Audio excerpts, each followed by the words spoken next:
Man, y'all know what this is. Another episode of The Juice.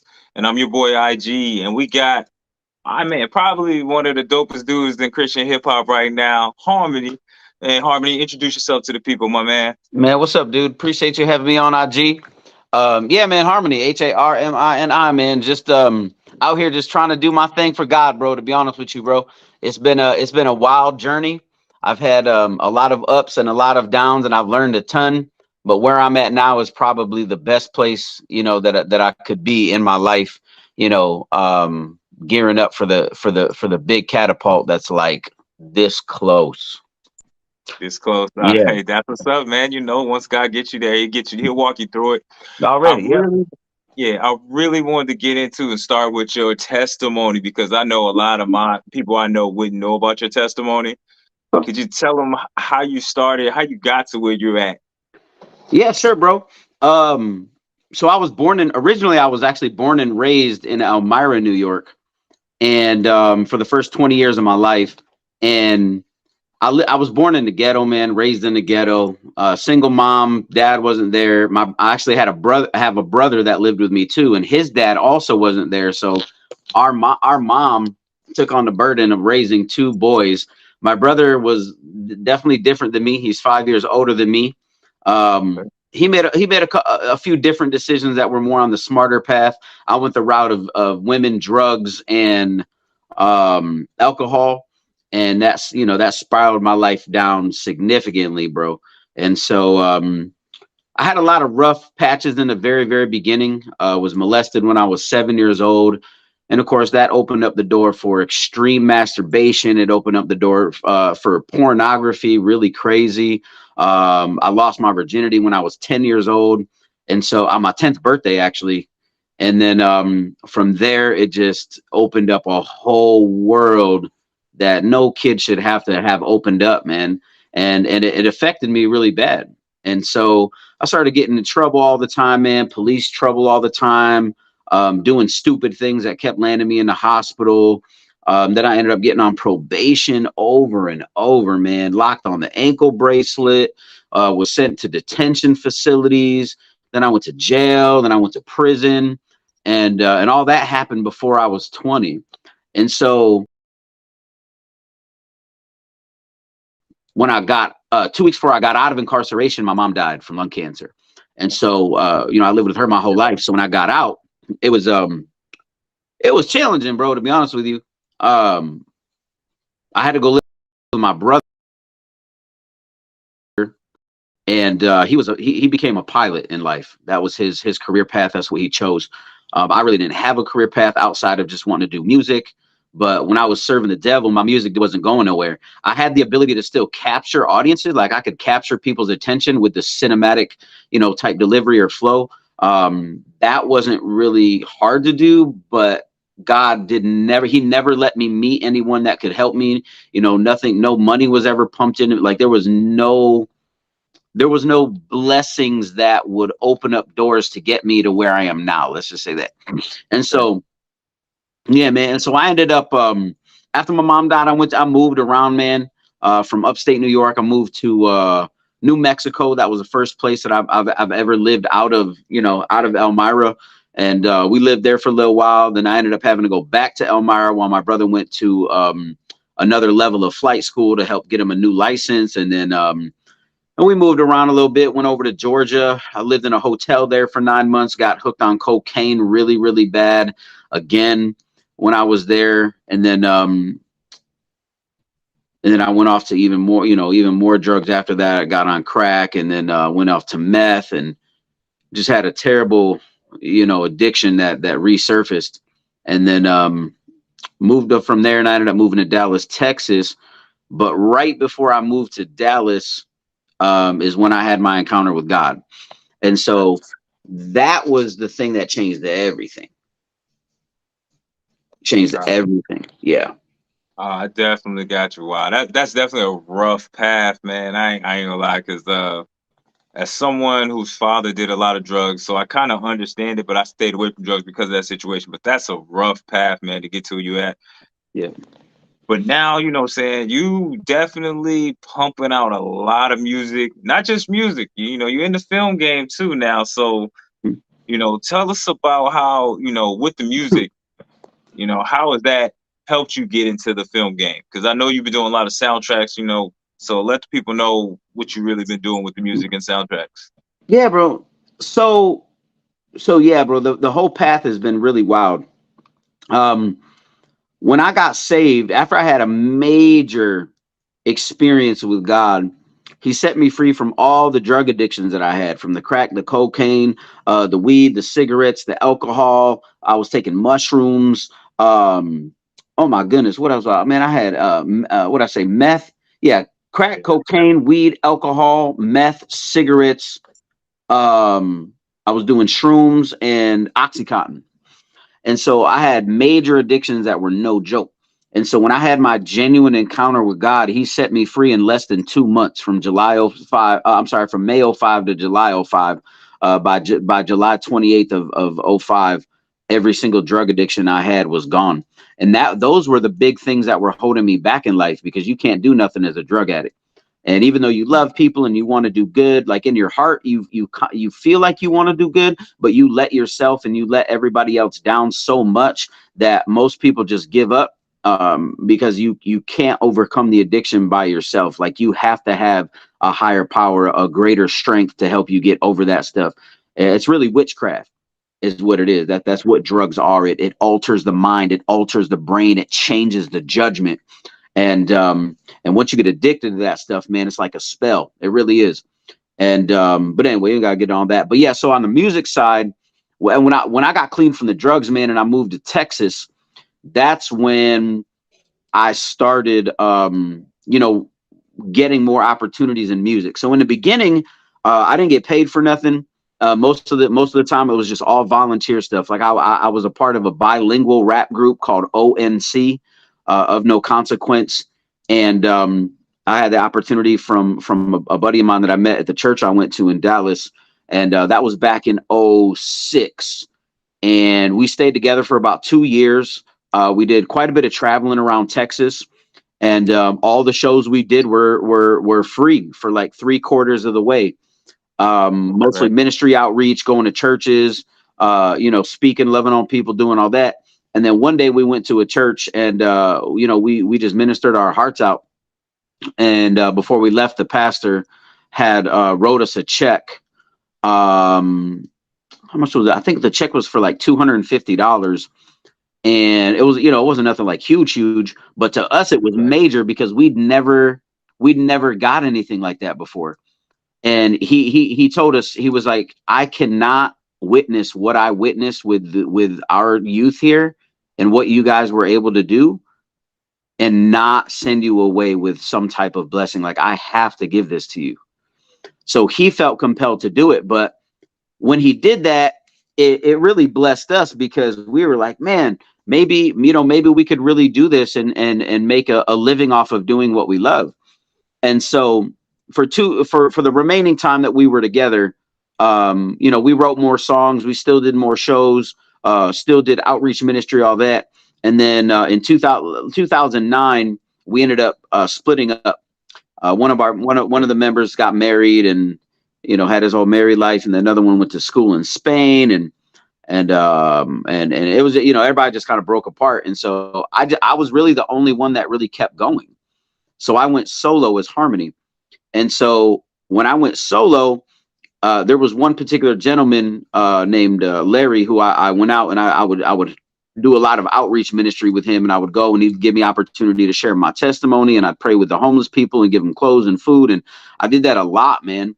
And Larry used to manage some bigger artists back in the day.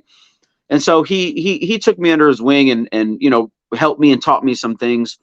And we fast forward from that, we were together for about 8 years. And 2018 is when I had a major shift happen. And I really tried to reach out to a lot of the other CHH artists that were moving and shaking and doing things, but for some reason it just never jived. Like, everybody was always clicked up and had their own group, their own deal, and it was very hard to to get people to accept a friendship. And this is what I believe God has called me to do. And I was just blunt, honest, transparent, and didn't hold back. If we're going to talk about it, let's be real. And so that's what happened. Right. And it was kind of funny because she told me, she was giving me her story, and she told me that she actually chilled with Tupac at one point, and was kind of giving me some background to the story of where it was and all. And I'm like, wait, what? You chilled with what? And so, and then I'm scratching my head like, this lady's wild. Like, she just wasn't your average 78-year-old little fire red hair lady. Like, it was pretty wild. And so anyway, we had our meeting, bro, and I'm going somewhere with this. So that's why we buckling up. Go ahead, man. I know you're a wonderful storyteller. I've been on your live when you were telling stories. So go ahead. Yeah, I mean, we going, and I'm gonna give you, space to comment and do that too. But so I talked to this lady, bro. We end the meeting. She asked me, she said, Harmony, would you mind praying us out? And I said, sure, I don't mind. So she reached out her hands, and I put my hands in hers, and I just bowed my head and I started praying. And I just thank God for the opportunity. I thank God for the day. I thank God for her, and just ask God to bless her and to, protect us, and just genuine hearted, little prayer, about, maybe a minute and a half prayer. And we both said amen and got up. I put on my jacket, getting ready to leave. And this waitress comes over from across the room. She comes up to us and she said, excuse me, I don't know what you guys were doing over here, your conversation or what you're doing here. She said, but I just want to let you know that I was over in the corner across the room over there waiting on these people's table. And I happened to look up and look over at your booth across the room. And I saw you praying. And as I was watching you pray, I started to feel God's presence surround me. And I had to come over here to tell you that whatever it is that you're doing and whatever it is that you're getting ready to do, move forward and don't let anything stop you. And I was like, wow. I was like, okay. I was like, thank you. That was a blessing. It ministered to me. The lady smiled and said, thank you. And we left our ways. Wake up the next morning, my manager's on the phone. Yo, Harmony, what are you doing? I said, I'm in my house. What do you think I'm doing? It's 9 a.m. Why you calling me so early? And we joke around and stuff. And he's like, are you standing up or you sitting down? I said, right now I'm standing up. Do I need to sit down? And he was like, you should probably sit down, find something to sit on. And I'm like, okay. So I sat down on my bed and we're talking. And he said, so how'd that meeting go with that lady yesterday? I said, well, I think it went pretty good. I said, we had a good chat. We laughed. I was like, that chick chill with Tupac, Larry. And, just laughed a little bit about it. And, overall, and I told him about the prayer at the end, and the lady came up and all that. And he said, wow. He's like, well, I'm really glad that you guys hit it off and had a good time. He said, that lady called me this morning, and she told me that when she went home that night, God spoke to her and told her that she needed to give you $40,000 for your music. Wow. That's a blessing if I ain't never heard one. Oh, well, hold on. We're going to route this. So okay. I was like, wait, she said, what? She said that God told her to give you $40,000, that she wanted to wire the money to the account for you to use that, for your music. And I said, did she wire it? Like what is going on? He's like, yes, she actually wired $40,000. We talked this morning. Early this morning, I gave her the information, and the transfer had been, in motion. And I said, no way, bro. I was like, shut up, bro. You're not even telling the truth. Like, nobody just wires somebody 40,000. Like, nobody's giving me $400, let alone 40 G's, like, especially from a stranger who's 78, right? This lady named Barbara. And, but it was true, bro. True. That lady really did that. And then something hit me really, really hard. God brought to my remembrance something super powerful. Watch what God did on this.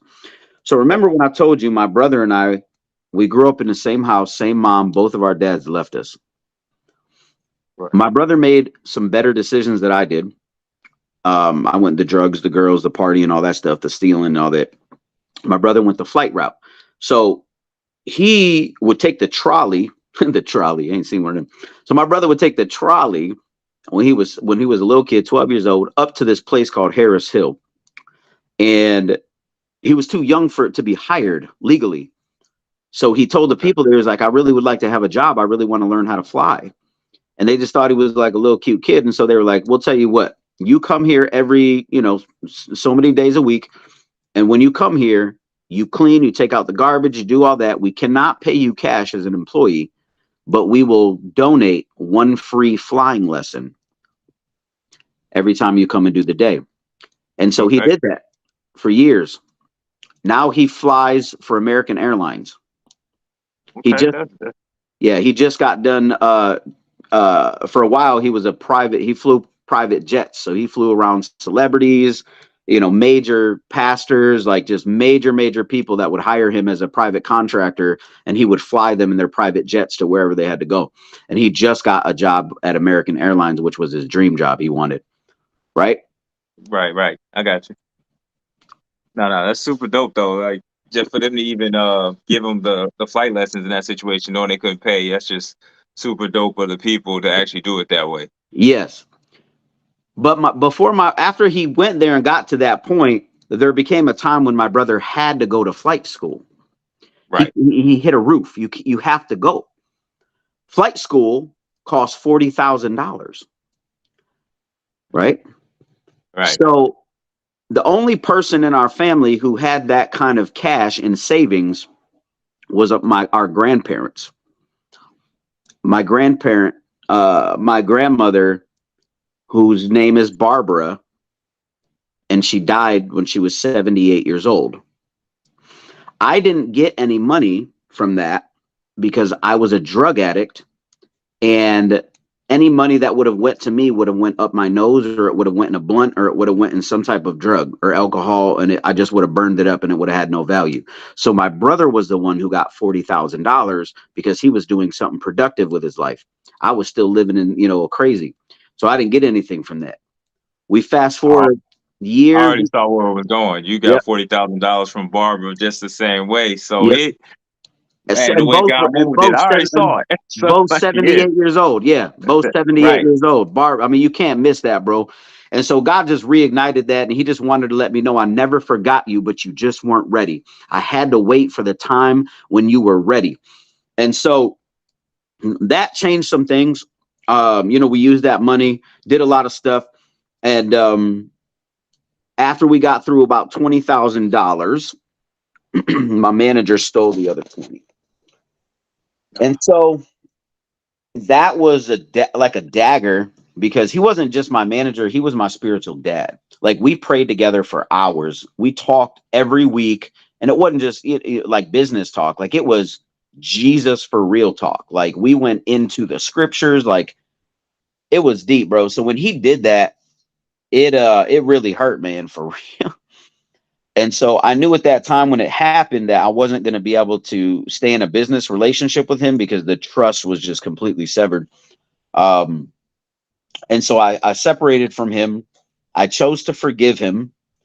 And it's kind of crazy, because 2 weeks after, 2.5 weeks after he did that, I got a random message from a producer who hit me up and said, hey, you don't know me, but I've been following you for about 7 years, ever since you released your music video, If I Go Away.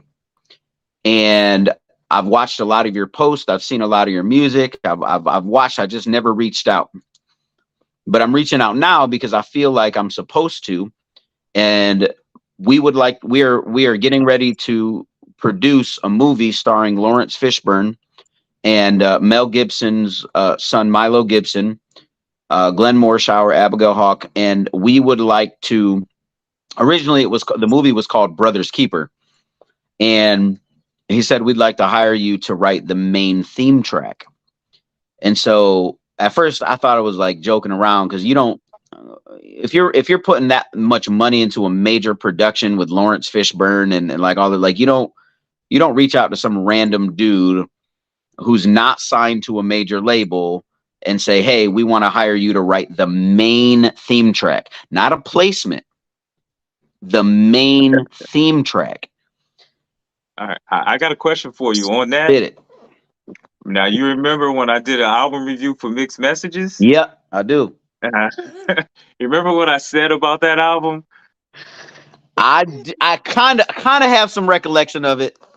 I go into, I specifically said it because we ended up meeting at South by Southwest afterwards. You know what I'm Yeah, saying? So yeah, I remember yeah. that's why I did it, because you was coming from South by Southwest, and it Yeah. was a series on South by Southwest artists. Correct. What I said about that album was, it sounds like a movie soundtrack. Each song. Okay. Remember? Yeah. And then I do remember. I do remember. I do remember. Yes, you said each song sounded like a movie soundtrack. Because and what's crazy is, like, that was my first album that I ever put out, and so Right. you know, a lot has obviously changed since then. But that was my introduction to the world. Like, that was what I had. I worked with everything that I possibly could. I put a lot of time, a lot of effort, a lot of money, and just did the very best that I could to, you know, enter into the CHH space, so to speak, and try to, you know, make an impact with what I believe God gifted me to do and songs to write. And yeah, man. So as crazy as it is, 2 weeks after he did that to me, I got one of the biggest breaks, right? And then when I got that, I wrote a track. They loved the track. They loved the track so much that they gave me my own credit in the same frames as the directors and producers. Oh wow, that's definitely, that don't happen at all. Mm-hmm. No, So, yeah. I mean, you do get credit in the back after the movie's over and it scrolls, which I got credit there too.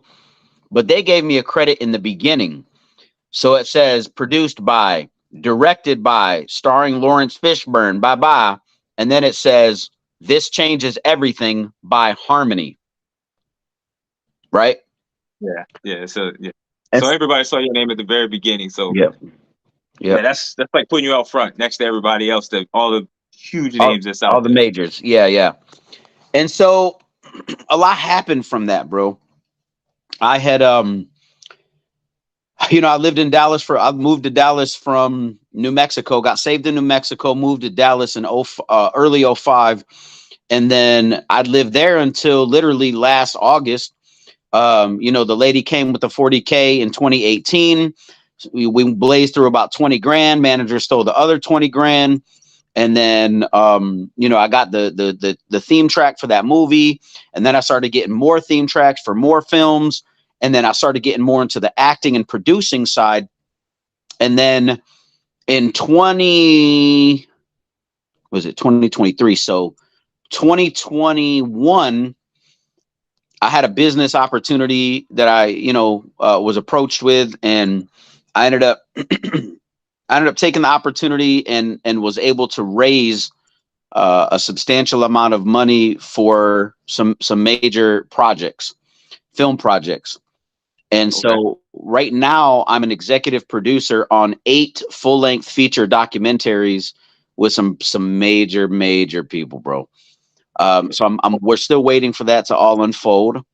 I just bought a house in Houston off an independent CHH budget, rapper's budget. And so moved to Houston, and it's independent CHH, meaning no label. It can be done. Okay. Oh yeah, absolutely. That's why I kind of joke, 'cause I know what an independent CHH artist gets a lot of times. Yeah. A lot of times it's unpaid. So yeah. And you know, on the only people that are like really getting paid are Reach record artists. Bizzle has a house, he's doing his thing, but even people under Bizzle's label, they're not really getting paid. Like, nah.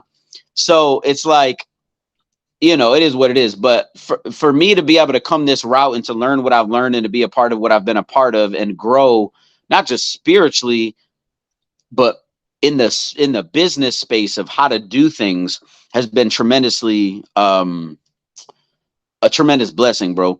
And so I moved to Houston in August of last year, and Okay. still waiting for the documentaries to finish because there's 8 of those. And then I'm also getting ready to produce a CHH documentary. Um, Funds have already been raised. We start executing actually this month. We film from May 23rd to May 29th. And then we do some more filming in July, and we should start jumping into editing around August, September. And then one of the biggest things that I'm really been working on here is I'm a co-owner of a company called DH3 Productions. And DH3 Productions, we produce between 8 to 12 short films every single month. So it's high powered, high moving, and it's a lot of work. So the first 15 days of every month, and we started this in April of this year. So April 1st to April 15th, we just did nothing but shooting. We filmed 11 short films in April. Now it's May. We started on the 1st of May, and we're currently shooting. Today we shot our 18th episode. So we have a couple more coming up, and we're launching the YouTube channel on June 7th. And so every time we do a release for the video, we have a dope marketing team, camera crew, all actors, like the whole deal is all set up. So once we launch, we're just going to keep growing it. Push the films out, money on Google ads, Facebook ads, Instagram ads, everybody sharing, building. And our trajectory within, you know, a year to 18 months will put us between 500,000 to 1 million subscribers. And then from there, we'll just start pumping in more to really make it go up into, you know, multi-million subscribers. And the revenue that you get from that is pretty substantial. I was a part of a channel in Dallas before I moved here that was bringing in about $100,000 a month. And so, yeah. And so that's probably the biggest venture that I'm focused on right now, is really doing that, because we film the first 15 days of every month. And then the second half of the month, it's hyper focused editing, our editing team, while we're recasting to film the next episodes the following month. So it's a machine that's moving, but it takes a lot of work. So that's what I've been hyper focused on since April. Gotcha. I would say with all that work, man, I'm surprised you can make time for this. Like you making moves. So. Yeah, most of the time I turned down interviews, bro. Like I haven't done shows in a while. I've turned down a lot of shows, and I've turned down a lot of interviews. Anything that takes my focus away from what's right in front of me, because the workload is just so extensive. And I don't care who you are, bro. Like you can get burned out. And so, absolutely. Yep. And so for me, I've been working really, really hard on, you know, all of this stuff, but I've also got a ton of new music coming out, because I have a track written for every single documentary. So all 8 of those docs, I've also had to do music for those. And then this new doc, CHH doc, there's music written for that. And so I'm going to be just dropping music probably every 3 months as time unfolds. And right now, I'm actually currently waiting to see kind of what we're going to do. I got a call from Whitney Houston's family a couple of weeks ago, and then I got on a Zoom call actually with Dennis Rodman. And so both of the family of Whitney Houston and Dennis, they want me to produce a documentary for them in a pretty unique angle. So I'm currently in the process of trying to raise funds. I've already created the proposal and sent it out to everybody. So now I'm just waiting to kind of see what happens with that. And if both of those go through, or one of 2 goes through, then that'll be probably one of the first things that I pick up doing, you know, at the end of this year, after I get past some of this stuff that's real heavy on my plate right now. Gotcha. I just want to say congratulations, man, because you're doing a lot, man. Thank you, bro. Yeah, you're doing a whole lot, and I'm actually happy for you because I remember meeting you at South by Southwest, and all I remember is all y'all commented about how tall I was, but Mad tall, bro. I, We really looked up to you. yeah, for real, because For real. yeah. Man, I'm happy to hear your story. Just glad that you came through, man, because like we actually kind of passed our time right now already. I Okay. let you go, so but I definitely appreciate you coming through. You've actually already told everybody what you got going on, so I'm not gonna ask you to do it again. Just tell them how to get at you on social media and all the other platforms, All and good. then Yeah, no go. problem, bro. Really, man, everything is pretty much the same. It's at Harmony 731, HARMINI 731, as it is on the screen. So, and my website is harmonyproductions.com, HARMINI productions.com. And anybody that, if somebody watches this, they're in the Houston area, Houston, Texas, or the surrounding area of Houston, and they're trying to get into acting, DH3 Productions is filming every single month, and they're incredible episodes. They literally look like little movies. So yeah, that's pretty much what it is, man. We're just staying focused. Got a bunch of shows coming up. Got one on the 18th. I got one on the 27th. I got one on July 1st. And then I'm a speaker at the Content 2023 conference as well. That's going to be in the Houston area in September. So Yeah. Making moves for God, man. Gotta love it. Thank you for coming through, Harmony. Definitely yeah, bro. appreciate that. And Hey, bro. thank You y'all ever for get a tuning in. you ever get a flight I out say here, that. man? Let me know, bro. You ever want to bring the family, whatever, man? Come get in some episodes, man. I'm gonna get you in some acting roles. I don't need a flight, man. I'm only an hour and a half down the Are, road. are you serious? Where I'm in you? Austin. I'm in Austin. Like, I Oh, don't need a flight. bro. You should have done been here. What's wrong with you? Lord bless them, bro. I just had a baby 18 months ago, so that's part of my thing. Like, That'll we do it. don't. Yeah. So yeah, there. But thank y'all for tuning in to the Yeah. Juice. We'll be back next Wednesday. Hope to see y'all then, man. Thanks for coming through, Harmony. Definitely appreciate it. Man. Blessing to you, bro. I'm gonna reach out to you after I jump off here. All right, man. All right, baby. God bless. Peace.